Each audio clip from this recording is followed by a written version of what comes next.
Hello everyone, it's Jeff. Busy morning. Busy morning. I don't know if this is necessarily the right time for me to be making this video because I just finished listening to Funhouse right before I set the camera up to record this video. I'm kind of jacked up now. I want to put my head through something. As anyone who listens to that album at top volume will tell you, that's the effect you get once you're done. I've seen Iggy solo in concert before, and it was nothing but pure energy. I couldn't imagine what it was like seeing him with the Stooges. Been very busy this week. I've been wanting to make other videos on other topics. Like I want to make an entry for Final Countdown sub contest. I just have to pull the records, but this week I'm on second shift, so all my mornings have been taken up doing things like Christmas shopping, grocery shopping, cooking, chores, wrapping presents, as you can see on the wall there. Just did that today, and that's for my wife. And she watches these videos, so I'm not going to say anything else. I'm not giving you any hints, darling. Another thing, Final Victim's niece. I don't know your real name. All I know is you as Final Victim's niece. Send me an email.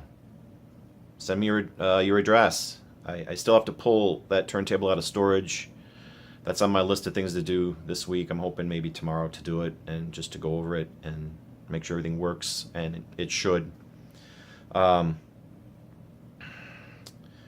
Not long before I put that turntable into retirement, I replaced the drive belt on it and I replaced the stylus, and I'll make sure everything works before I send it to you. But send me an email.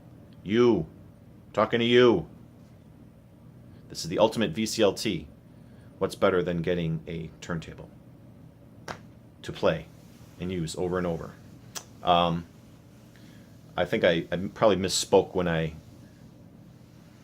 put comments on your video about that, because you don't necessarily need an amp. If you picked up a set of powered speakers, you could just plug the turntable into that. It would be probably slightly more expensive than getting a pair of regular speakers, but you would balance that with the cost of not having to buy an amp. So that's something to think about too, because for a budget sound system, there are good choices out there. Yeah. So besides the Stooges, my mind's a little bit thrown because I was 10 minutes into making this video originally, and apparently when you're recording, I do this on my phone, and somebody calls you, it cuts the recording. So I have to kind of reel things back in and get back on track. I listened to a couple records since my last video. No new acquisitions since then. Probably not until Christmas or my birthday, which is today, December 12th. Thank you. I'm 48. I don't hide my age or anything. Hair is getting a little bit grayer. Belly's getting a little bit bigger. But I'm still here. Still feel good. Still have my health. So, yeah, there's that. While I was doing presents wrapping for that, among other things, I listened to this copy of Axis Bold as Love by Jimi Hendrix. The gatefold on this is vertical, I believe, as you can see. This cover is kind of in delicate shape here, so I'm not really gonna open it too much here. But musically, this is the album I probably have the least amount of experience with among Hendrix albums. I never bought this like I did or experienced or Electric Ladyland or Band of Gypsies until just a couple months ago I picked this one up. So I listened to this all the way through for the first time this morning, and it was pretty bloody good, gotta say. The copy itself isn't in the best shape. If I ever come across something that's in better condition, I will definitely pick it up. But for now, like I said before with Hendrix, it's pretty much everything's been said. The guy's a genius. So that's what I listened to this morning while wrapping presents. Another group that are among my all-time favorites and probably could be considered geniuses too is Big Star. Radio City is their second album, and this particular copy is a UK reissue from the 80s. Looks like 1986. And there's the back cover, and there's a whole giant essays worth of liner notes on the back. I believe this picture here was the original front cover for the Ardent Records pressing originally, and this picture was originally on the back. So for the reissue they flipped it, obviously. Geez, I can't say enough good things about Big Star. It's I recently watched a documentary on them called Nothing Can Hurt Me Now. And if any of you are remotely interested in the story of Big Star, I urge you to check out that documentary. Yeah, I've got this album and I've got their first one. And I was actually very surprised to get these because Big Star albums are kind of hard to come by. I wish someday somebody would reissue them all just to make it a little easier for those of us who want to have a physical copy of the album. But like I try to do, like I've said in earlier videos about trying to put things in context, this album came out in early 74, and it sounds nothing like what was out at that time. I mean, you still had southern rock, you still had glam, you had all this heavy music, and these guys were power pop with jangly guitars and sad, mournful singing, and it's easy to see how influential these guys were on bands that came later, especially in the 80s.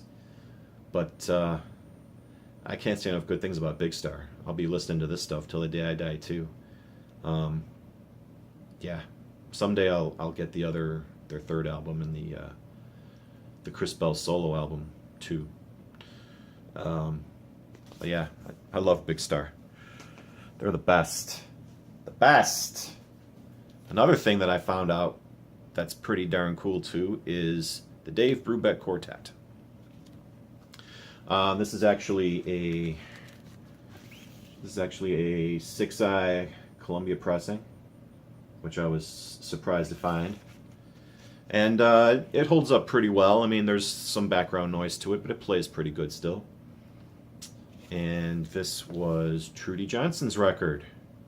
Thank you, Trudy, for writing your name all over everything. I could listen to this stuff all day. I was very surprised when I put this album on. I knew the song Take 5. I've heard that before, which is kind of what led me to buy this album. And the rest of this record is great. I could put this on and do anything. Could just sit and listen to it, or do like I was making some dinner while I had this on, and it put me in a perfectly good, fine mood. So yeah, love Dave Brubeck. I've got another of his albums in my staging area for albums, but yeah, love Dave Brubeck. And finally, probably not really the weakest of the albums among these, but still not too bad.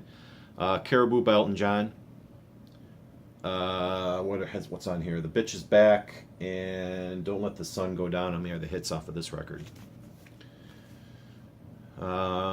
Is it as good as some of his earlier stuff, which I admittedly have a bias for? No.